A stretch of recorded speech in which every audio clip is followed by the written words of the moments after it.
So a quick intro for the Patreon viewers. I'm Cait. I'm a physical therapist. I am thoroughly out of uniform right now because this is my lazy evening hanging out wear. Um, and this is wave 2 of Exo Academy. So you guys are the combo breaker generation, right? Yeah. You guys are prepping That's exciting. All right. So kind of what we do here. This is the part where I ask you a shit ton of questions, basically. Okay. I find out about what you play and how you play and kind of what you're working towards, what your injury history is, what your setup is, all kinds of fun stuff. And then the goal is to come up with 3 really concrete and easy routines that you can do. One is a warm up, one is a break, and one is a cool down kind of deal. Okay.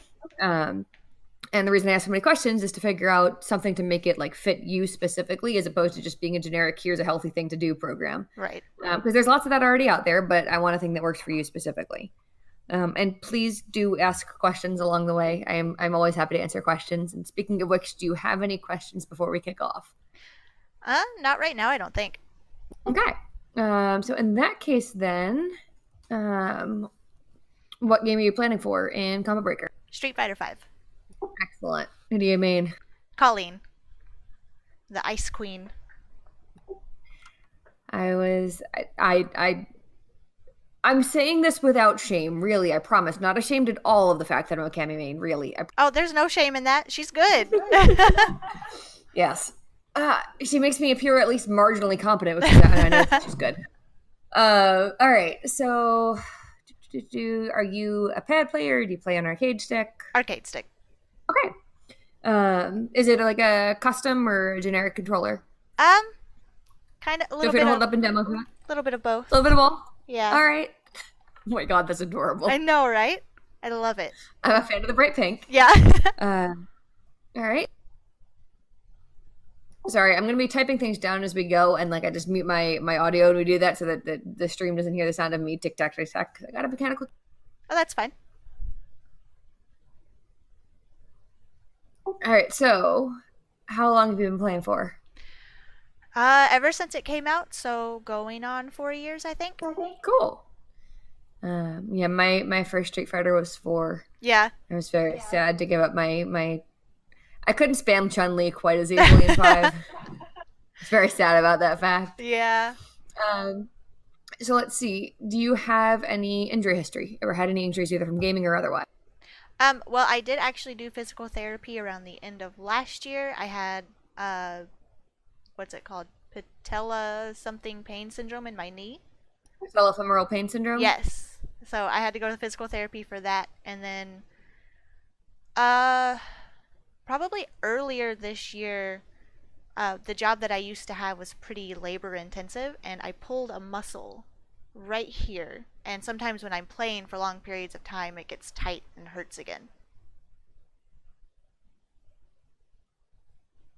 So how did you get PFPS, patellofemoral pain syndrome?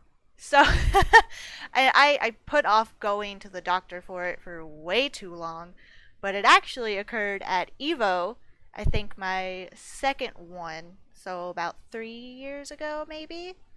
And I remember exactly when it happened. We called an Uber to take us to a restaurant, and the Uber came to the wrong side of the hotel. So we sprinted through the hotel to catch up to him, and I just felt a tear in my knee.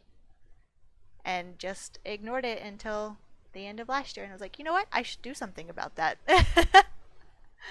Yeah, PFPS is not fun. And speaking as a runner, I've gone through that whole recovery process more than once. Yeah. Is there anything in particular you like to do to stay active? Any preferred movement? Any preferred exercise? I do a lot of squats and weightlifting. Squats especially because that's what my physical trainer told me to do. So yeah, mostly just working out, squats, heavy lifting. So lifting is your go-to. Yeah. That's really awesome. That's kind of reminds me of Wave 1 when my my first 2 Romanova and P10 are both power lifters. That was great. But yeah, so weightlifting and particularly squatting is kind of in the mix for you. Anything cardio wise, or just mostly sticking with circuit training for? Mostly do circuit training. I do a little bit of cardio every now and then, but I hate running. I completely understand. So yeah, the standard spiel about that. I'm one of those really crazy people who thinks running obscenely long distances is fun. I Yeah. get that other people are in fact sane and don't like that. And yes, there are optimal ways to exercise. There are targets you should be hitting for different categories of exercise. But as a general rule, to me, the best exercise that someone can do is the one that they actually stick with. Right. So if you like weightlifting, by all means, weightlifting is the way to go. If you like rock climbing or Zumba or DDR or whatever the heck you like, if it keeps you moving, great, do that thing. Ever had, do you wear like a brace or anything when you're squatting after the PFPS or not really? Not really. Excellent. That's a good sign. That means you probably don't need one. Yeah. It doesn't bother me a whole lot anymore. Good. And let's see, do you play sitting in a chair with armrest, chair without armrest, lounging on a couch? Usually a chair with armrest, but I put my armrest all the way down so they're not in the way. Okay, so do you tend to, so I'm guessing since you've got an arcade stick, do you tend to sit kind of with your hands resting closer to your lap, like with the stick in your lap? Yeah. Okay, excellent. Going down my checklist here. Do you do anything in particular to warm up, cool down, take breaks? I'll do like a little bit of like minor hand stretches. I pop my knuckles a lot. That's kind of it. All right, I'm going to tell you the exact same thing that I told SVL yesterday. Popping your knuckles is not an inherently bad thing. Yeah. There's a bunch of research actually around why we have that popping noise in our joints, and research is back and forth on it. But the prevailing theory currently is that there's bubbles in the synovial fluid, which is the fluid that keeps our joints kind of greased. As those bubbles build up, they feel like pressure, and we don't like pressure, so we pop the bubbles. Nothing wrong with that. Doesn't cause you arthritis, causes you no long-term damage.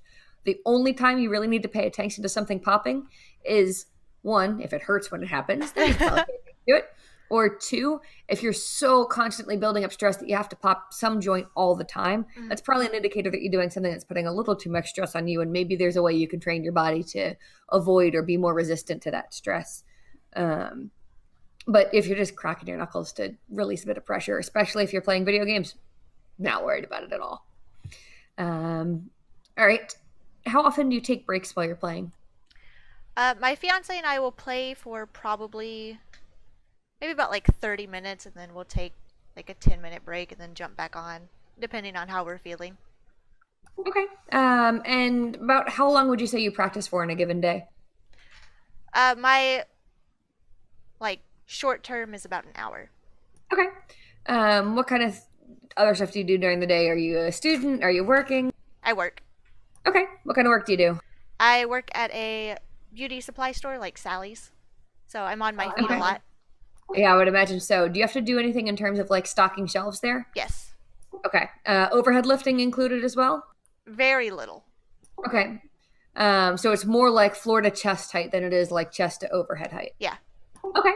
Makes sense. Ever had any issues with that in terms of especially that pain that you were having in your neck? No, not really. Okay. That's good news. We aim to avoid that, generally speaking. So you're going to be competing at Combo Breaker. What other tournaments have you played in before? Oh, What would do first? oh no, I know you said you were at Evo. I wasn't sure if you were competing, if you were spectating. Yeah, I have competed at all of the Evos I've been to except one. And Awesome. I think this is my 5th one this year. So I go to Frosty Faustines. We're doing CEO this year. I've done CEO Taku. We've done. Were you at the wait? All right, sorry. I just realized I shouldn't specify which Frosty, but were you at any of the Frosties where they had to do the evacuation due to the fire alarm? I don't think so. I've only gone to 2. I went to this one this year and then the one last year. Okay, the one the year before that they had to evacuate. No, I weren't and then there. the one the year before that they got checked by the fire marshal to make sure that they were like within the allowed amount of people in the room or something. Oh my god. Yeah, that was the first Frosty Faustings I watched on stream was the one with the fire alarm got pulled, and I turned in literally as the fire alarm got pulled, and they all had to evacuate. Oh my And god. I didn't even have time to turn off stream, so stream is just watching this empty room as fire alarms come in. That's wild. It was pretty great. It was definitely up there in my highlights of best tournaments watched. Also up there with the oh god, what was that? There was a Smash tournament in Jersey where the venue they were supposed to be playing at, they came there that morning and found that the roof of the venue had collapsed due to the weight of the snow. I think I heard about that. Yeah, and Yeah. they ended up like frantically searching, finding a warehouse, turning a 3-day tournament into a 2-day tournament, and somehow managing to play all of that shit. It was That is impressive. insane. Tournament Anyway, don't think organizers are that's gonna happen with wild. Combo Breaker. Let's not send any bad wishes. None of that, please. Um, I don't know if you saw the announcement today too, but I'm really excited because the photography team they're going to have here this year is going to be amazing. Oh yeah, they always have great photographers there. They do, but they've got Rob, they've got Tish, they've got Steph Vexany. Like, Hmm. God, it's almost gonna be better to not be there for how good the pictures are gonna be, to just be Oh like your yeah. sole window into the. That's gonna be how I watch it. I'm just gonna watch the photograph. Um, all right. So, is there anything in particular you do to prep at tournaments for playing that's different from how you kind of prep in your everyday practice? um, Normally I wouldn't, but last combo breaker got me in a bundle of nerves, so I have been fighting tournament nerves really bad. So I typically try to be kind of active and work my nerves off. Like if I have the chance to, I'll try to exercise or do something so I don't want to vomit everywhere. So, for you, moving and activity is better to calm you down than like sitting and trying to force yourself to relax. Yeah. Okay, excellent. That's really helpful for me to know because what I want for these routines, I want them to put you in a competition state, not just in terms of your physical function, but also kind of your mindset. I want these kind of be like little shortcuts to cue your brain into, okay, it's time to be like hyped up but focused. Right. It's kind of that flow state of, your blood is up, your adrenaline is up, your heart's pumping a little bit, but it's not out of your control, so high that you're just pitter pattering and you can't fully control yourself. The break routines that I'm going to have you practicing, I want them to be the kind of thing that don't take you fully out of your game mindset, that don't take you, away from your competition at all. Just give you, a brief respite to relax your arms a little bit, maybe shake out your trunk, your tight shoulders, whatever else is getting tight from competition, but kind of let you keep that calm, relaxed mindset. And then I want the cool down to routine to be something that like really helps you reset to, okay, I'm going to go hang out with friends now. I don't need to be like on my A game anymore. I don't need to be on. I can just relax, turn it all off, and be done. Okay. Because I think that's going to really help you too with those tournament nerves to really keep them under control and keep them kind of more focused. Um, how have you? What have you found is most helpful for that so far, other than just burn all your energy off by running around like crazy? I usually do a lot of stretches, especially because of my shoulder. So I'll do like a lot of that and, just, I don't know. I try to mix it up every now and then because I'm not sure what quite works. Okay, you're experimenting a little bit. Yeah. That's fair. Is there anybody that for sure you're going to be at Combo Breaker with? That's going to be kind of with you through the tournament. Yeah, my fiance and a bunch of our teammates are going to be there. Excellent. So that means then that I can make this program something that potentially other people could do stretches with you, or other people could remind you to do your stretches. Kind of it's sometimes helpful just to have an outside voice say like, "Hey, do the thing," even though you need to do the thing. Having somebody else point out to you, "Hey, do the thing." And honestly, that's one of the things that I like most about my boyfriend. He reminds me to do things. Yeah. Not that I didn't know to do them myself, but sometimes just that outside cue is enough to break through that kind of decision paralysis, that anxiety that can happen around tournaments. All right, so I'm going to take what you gave me, the fact that you've got this kind of weightlifting background, that you've got a really good structure already to your play time of playing for about 30 minutes, then taking a break, that you've got this really good social support, that you're dealing with tournament nerve, but that movement is better than sitting still for you.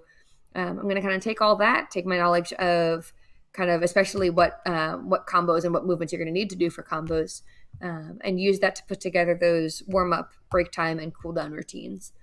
The one other question I do need to ask: how do you hold your joystick? Are you like a claw grip? Are you a wine glass grip? It's kind of just like this. Just Yeah. got it. All right, excellent. That just helps me a little bit with what might be under stress and what might not be.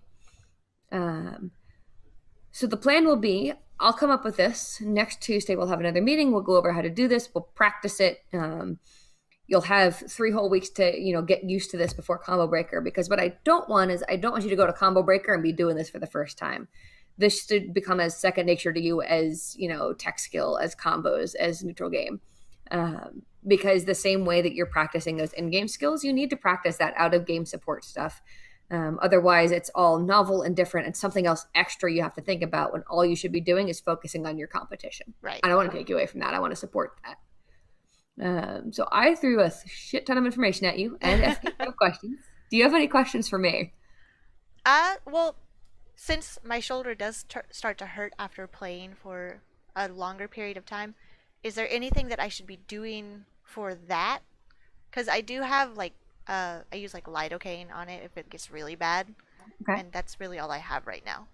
Okay. When it gets sore after playing for a while, is it getting tight? Yeah, kind of. Okay. Have you ever found kind of one particular area of tightness, or is it just the whole muscle gets real tight? Yeah, it's mostly just like right here on the back. Okay. So I'm gonna take a stab at this because obviously caveat here, I can't tell you for sure what's going on unless I have a hands-on examination of you, blah blah blah. But I suspect, based on a significant majority of the patients I've seen, and the fact that you're describing a very specific location of pain, I suspect that you're getting a trigger point there. One particular area of tension where everything is focused. There's a whole bunch of things you can do for that. One of them is if you have somebody there, they can in fact rub your shoulders, and that doesn't hurt. The other thing is there's something called a theracane, and I'm going to send you a link to it, and it's going to look like a medieval torture device. uh, just to give you a fair warning. What it does is you can hook it over your shoulder. Hmm. It's got a little ball on the end, and you can kind of press that ball against the trigger point and basically give yourself a trigger point release by pressing into it, holding for about 30 to 60 seconds, and then letting go. Or Okay. even doing a little bit of self massage using that stick. It's all of like I think $30 on Amazon. It's one of the single best things I've ever bought outside of my stick and my foam roller. But especially if you know that that's an area where you build up tension, obviously we want to focus on prevention. We want to focus on exercises and postural changes that really help you to avoid getting it in the first place. But while we're also doing that, when the symptom does flare up, we want a way to calm it down. Theracane can be really helpful for that. Or, honestly, somebody putting an elbow into it is not the worst. It's all right. You won't like it. It won't be comfortable, but afterwards it will feel better. Um, do you notice? Is it only when you're playing at tournaments, or is it also when you're playing at home that you start to get that pain? uh, at home too. Okay. Is it any other times besides just when you're playing video games? Not that I've noticed, because when it first started happening, the job that I had, I was lifting like 30, 40, 50 pound rolls of paper onto my shoulder and then throwing it onto a table. Okay. And I had been doing that for like 2 years, and around the end of my time there is when it started flaring up. I think maybe I just like threw it too hard, or like threw it onto my shoulder too hard. And so it's just, I'll be hitting buttons, and I guess I just stress it out and it starts flaring up. Yeah, one thing I can't tell for sure because you're not quite backlit and I can't really see with the black shirt on, but it does look kind of like you got one shoulder that sits a little bit higher than Yeah. the other. My massage Just at therapist used baseline. to get on me about that all the time. Yeah, yeah. So that what that's suggesting to me is this is a postural thing more than anything else, and getting that pain down, getting that tightness down a little bit helps you get to the point where you can do the kinds of postural exercises that will help you in the long term. So I'm going to make sure, especially since you asked about that, in addition to the warm up and break and cool down routines, that I just give you some kind of basic postural exercises that you can do on a regular basis to kind of help you reset that posture. And that's actually going to be part of your break routines. So I think especially when you're playing at home, I really want you to be able to give yourself that postural reset, get that calmed back down a little bit. One of the other things that you can do when you take your break at that 30 or 60 or whatever minute point, just take a really deep breath. Hmm. Bring your shoulders up all the way to your ears and then relax them all the way down. Sometimes it's just that body consciousness that really helps. Um, but we can definitely work on some postural issues. We can definitely work on a bit of relaxation to deal with the tournament nerves.